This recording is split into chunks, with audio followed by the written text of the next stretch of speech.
ದರ್ಶನ್ ಅಭಿನಯದ ಕಾಟೇರ ಚಿತ್ರ ನೋಡಿದ್ರ ಕಿಚ್ಚ ಸುದೀಪ್ ಮನೆಯಲ್ಲೇ ಕೂತು ಕಾಟೇರ ಸಿನಿಮಾವನ್ನ ಕಿಚ್ಚ ಸುದೀಪ್ ವೀಕ್ಷಿಸಿದ್ದಾರೆ. ಮೊನ್ನೆಯಷ್ಟೇ ಕಿಚ್ಚನಿಗೆ ಕಾಟೇರ ವೀಕ್ಷಣೆಗೆ ವ್ಯವಸ್ಥೆಯನ್ನ ಮಾಡಿದ್ರು ನಿರ್ದೇಶಕರಾಗಿದ್ದ ಸುಧೀರ್ ಅವರು. ಈಗ ಈ ಸಿನಿಮಾದ ಬಗ್ಗೆ ಪ್ರಶ್ನೆ ಕೇಳಿದಂತಹ ಸಂದರ್ಭದಲ್ಲಿ ಅದೇ ರೀತಿಯ ಉತ್ತರವನ್ನು ಕೊಟ್ಟಿದ್ದಾರೆ ಕಿಚ್ಚ ಸುದೀಪ್. ಸದ್ಯ ಸಿನಿಮಾ ನೋಡಿದ್ದೇನೆ ಅನ್ನುವ ಅರ್ಥದಲ್ಲಿ ಎಕ್ಸ್ ನಲ್ಲಿ ಕಿಚ್ಚ ಪ್ರತಿಕ್ರಿಯೆಯನ್ನ ಕೊಟ್ಟಿದ್ದು, ಅಭಿಮಾನಿಯೊಬ್ಬರು ಕಾಟೇರ ಸಿನಿಮಾ ಯಾವಾಗ ನೋಡ್ತೀರಾ ಅಂತ ಪ್ರಶ್ನೆ ಮಾಡಿದ್ರು. ನಾನು ನೋಡಿಲ್ಲ ಅಂತ ಹೇಗೆ ಅಂದ್ಕೋತೀರಿ ಅನ್ನುವಂಥ ಮರು ಪ್ರಶ್ನೆಯನ್ನ ಸುದೀಪ್ ಹಾಕಿದ್ದಾರೆ.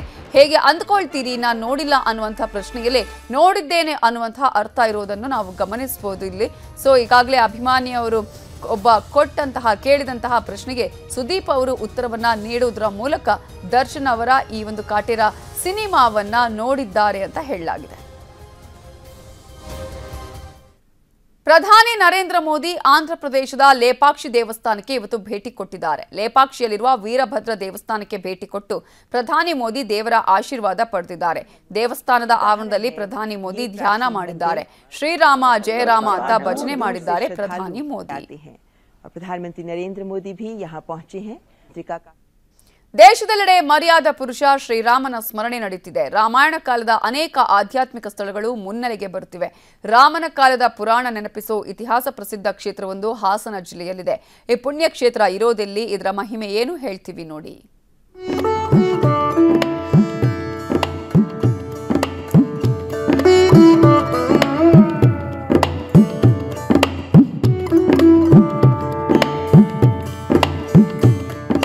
ಪಿತೃವಾಕ್ಯ ಪರಿಪಾಲನೆಗಾಗಿ ಅಯೋಧ್ಯೆಯ ಶ್ರೀರಾಮ 14 ವರ್ಷ ವನವಾಸಕ್ಕೆಂದು ದಕ್ಷಿಣ ಭಾರತಕ್ಕೆ ಬಂದಿದ್ರು. ಸೀತಾ, ಶ್ರೀರಾಮ, ಲಕ್ಷ್ಮಣರು ಸಂಚರಿಸಿದ ಪ್ರತಿ ಸ್ಥಳವೂ ಪುಣ್ಯಕ್ಷೇತ್ರಗಳಾಗಿದೆ. ಶ್ರೀರಾಮ ಹಾಸನ ಜಿಲ್ಲೆಯ ಅರಕಲಗೂಡು ತಾಲೂಕಿನ ರಾಮನಾಥಪುರಕ್ಕೂ ಬಂದಿದ್ರು. ಶಿವಲಿಂಗಕ್ಕೆ ಈ ಗ್ರಾಮದಲ್ಲೇ ಪೂಜೆ ಸಲ್ಲಿಸಿದ್ರು.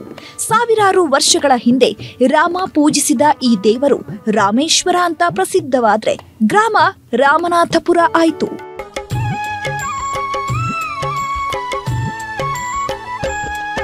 ರಾಮೇಶ್ವರ ಲಿಂಗ ರೂಪದಲ್ಲಿದ್ರು ರಾಮನಿಗೆ ಇಲ್ಲಿ ಪ್ರಾಮುಖ್ಯತೆ. ಇದನ್ನ ಚತುರ್ಯುಗ ಮೂರ್ತಿ ಅಂತಲೂ ಕರೆಯುತ್ತಾರೆ. ಸೀತೆ, ರಾಮ, ಲಕ್ಷ್ಮಣ ಹಾಗೂ ಹನುಮಂತ ಬಂದು ಈಶ್ವರನ ಪೂಜೆ ಮಾಡಿ ಹೋಗಿರೋ ಪುಣ್ಯ ಸ್ಥಳವಿದು. ಈ ದೇವಾಲಯದ ಅರ್ಧ ಭಾಗವನ್ನ ಹೊಯ್ಸಳರು, ಇನ್ನರ್ಧ ಭಾಗವನ್ನು ವಿಜಯನಗರ ಸಾಮ್ರಾಜ್ಯದ ಕಾಲದಲ್ಲಿ ನಿರ್ಮಿಸಲಾಗಿದೆ. ರಾಮೇಶ್ವರ ದೇವಾಲಯದ ಒಳಭಾಗದಲ್ಲಿ 36 ಸಣ್ಣ ಸಣ್ಣ ಗುಡಿಗಳನ್ನ ನಿರ್ಮಾಣ ಮಾಡಲಾಗಿದೆ. ರಾಮಪುರ ಅಂತ ಹೆಸರು ಬರೋದಕ್ಕೆ ಶ್ರೀರಾಮ ವನವಾಸ ಬಂದಾಗ ಶ್ರೀರಾಮನ ಖುದ್ದಾಗಿ ಪೂಜೆ ಮಾಡಿರೋದು. ಒಳಗಡೆ ಶ್ರೀರಾಮ ಪೂಜೆ ಮಾಡಿದ್ದಾರೆ. ಇನ್ನೊಂದು ಪಕ್ಕದ ಹನುಮಂತೇಶ್ವರ ಪೂಜೆ ಮಾಡಿರೋದು. ಒಳಗಿಂದ ಆಚೆ ಲಕ್ಷ್ಮಣೇಶ್ವರ ಪೂಜೆ ಮಾಡೋದು. ಈ ದಾರಿ ಆ ಕಡೆ ಸೀತೇಶ್ವರ ಪೂಜೆ ಮಾಡೋದು. ಅದರಿಂದ ಈ ಊರಿಗೆ ರಾಮನಾಥಪುರ ಪುಣ್ಯಕ್ಷೇತ್ರ. ಈಗ ಅಯೋಧ್ಯೆಗೆ ಎಲ್ಲ ಹೋಗೋಕ್ಕಾಗಲ್ಲ. ಈ ಶ್ರೀರಾಮನಿಗೆ ಬಂದಿರೋದ್ರಿಂದ ನಾವೆಲ್ಲಿ ಲುಟ್ರೋದೇ ನಮ್ಮ ಪುಣ್ಯ ಅಂತ ನಮ್ಮ ಭಾವನೆ. ರಾಮನಾಥಪುರಕ್ಕೆ ಮೊದಲು ವನ್ಯೇಶ್ವರ ಎಂಬ ಹೆಸರಿತ್ತಂತೆ. ರಾವಣನು ಮಹಾಬ್ರಾಹ್ಮಣನಾದ್ದರಿಂದ ಸಂಹಾರದ ಬಳಿಕ ರಾಮನಿಗೆ ಬ್ರಹ್ಮಹತ್ಯ ದೋಷ ಕಾಡುತ್ತದೆ. ಈ ದೋಷವನ್ನು ಪರಿಹಾರ ಮಾಡಿಕೊಳ್ಳಬೇಕೆಂಬ ಸಂಕಲ್ಪ ಮಾಡುತ್ತಾರೆ.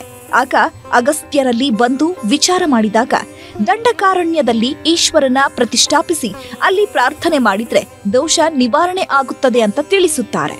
ಆಗ ಈ ವನ್ಯೇಶ್ವರ ಎಂಬ ಸ್ಥಳಕ್ಕೆ ಶ್ರೀರಾಮ, ಸೀತಾಮಾತೆ, ಲಕ್ಷ್ಮಣ ಹಾಗೂ ಹನುಮಂತ ಬರ್ತಾರೆ.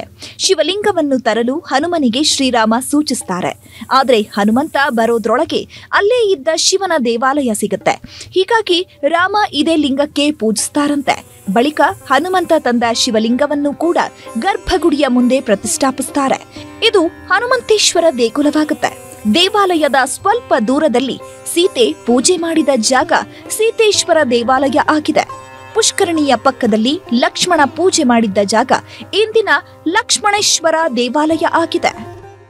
ಉದರ ಬೇನೆಯನ್ನು ನಿವಾರಣೆ ಮಾಡ್ಕೊಳ್ಳೋದು ಪೂಜೆ ಮಾಡಿ, ನೀನು ಪೂಜೆ ಮಾಡಿ ಅಲ್ಲಿ ಉದರ ಬ್ರಹ್ಮಹತ್ಯೆ ದೋಷ ನಿವಾರಣೆ ಮಾಡ್ಕೊ ಅಂತ ಹೇಳ್ಬಿಟ್ಟು ಅಗಸ್ತ್ಯರು ಇಲ್ಲಿ ಕರ್ಕೊಂಡ್ಬಂದು ರಾಮನ ಕೈಲಿ ಈಶ್ವರನ ಪೂಜೆ ಮಾಡಿಸ್ತಾರೆ.